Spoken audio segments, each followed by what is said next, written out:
Hello, and welcome to this week's Invitation to Write. It is always important to keep the basics of writing instruction in mind as you move throughout the week. Encourage daily time to write and set expectations, such as what the writing space should look like. Help students understand that writing is a recursive process that involves planning, drafting, receiving feedback, revising, and publishing or sharing. Finally, use mentor texts and models so that students can visualize a finished product. Keep nurturing your community of writers by writing with your students. Day 1. This week, students will be writing descriptively. Before you show them the invitation to write, you might mention that description helps readers understand by giving them examples or filling in the details.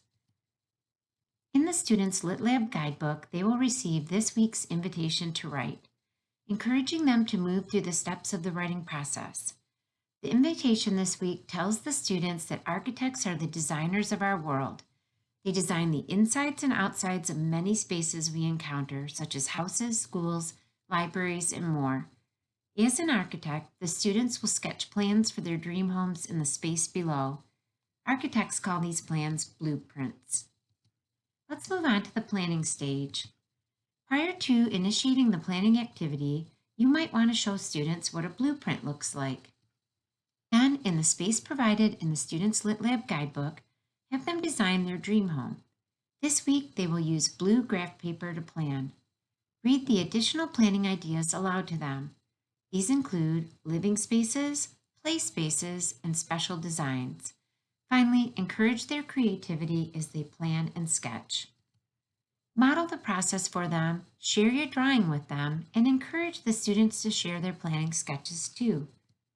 Next, students will move on to drafting. When it is time for the students to move from planning to drafting, have them use their composition notebooks. Tell the students to pick their favorite space or room from the blueprint and write about it in their notebook so that other young architects can hear about the design. Encourage them to design some of the cool details others cannot see on their plan, such as furniture or toys.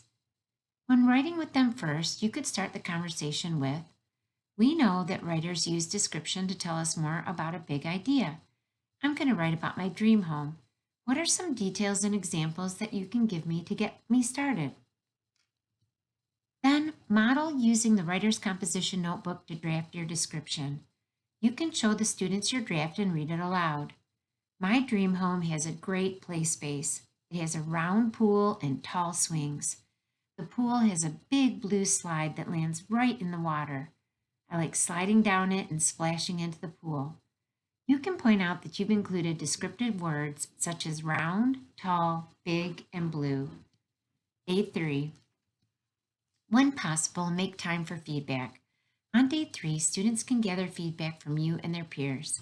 Have the students turn to the feedback guide located on the last page of the Students Lit Lab guidebook. Using the sentence and question stems provided, or those that have worked well for you in the past, have students ask others to provide praise, questions, or suggestions. You can also prompt students to focus on specific aspects, such as their ideas, vocabulary, design, and or their effort. After students have received feedback or have looked over their writing themselves, give them time to polish their pieces. Revision lists encourage students to focus on a few items to work on. These lists can be added to their composition notebooks or placed on sticky notes or note cards. You can model this process too. For example, the students might tell me that I need to add something about the swings in my play space and close with how being in my play space makes me feel.